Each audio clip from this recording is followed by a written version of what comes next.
Një tjetër objekt i cili nuk dihet ende se çfarë funksioni ka, është ndërtuar 2 vite më parë në Vlorë, megjithëse për të u harxhuar vlera të konsiderueshme në lek si pjesë e projektit për transformimin e sheshit përpara Bashkisë së Qytetit, sot dhe 2 vite me radhë, shkallaret vazhdojnë të mbeten një objekt pa funksion. Ato ishin parashikuar të ndërtoheshin si disa shkallë ku mund të qëndronin dhe të shplodheshin qytetarët e Vlorës dhe mbi të gjitha në to të kishte edhe pjesë të gjelbëruara.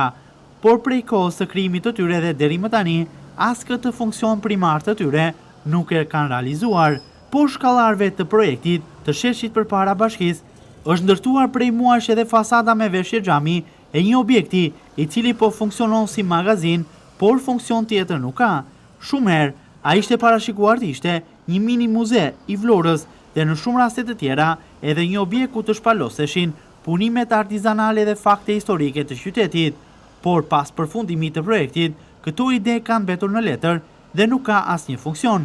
Projekti i ri i sheshit përpara Bashkisë ka sjellë vetëm efekte negative, të cilat nisin prej bllokimit total të pamjes së godinës së Bashkisë, e cila krahas rëndësisë që ka për funksionimin e qytetit, përbën edhe një objekt historik që tregon shumë vlera për Vlorën. Prej rrugës kryesore, për shkak të shkallareve, Bashkia thuajse nuk duket as pak. Një pjesë e sheshit ndërkohë është kthyer në parkim për automjetet, ku projekti i krijuar enkas për qytetarët, me sa duket si zakonisht, është zaptuar nga makinat e shumta.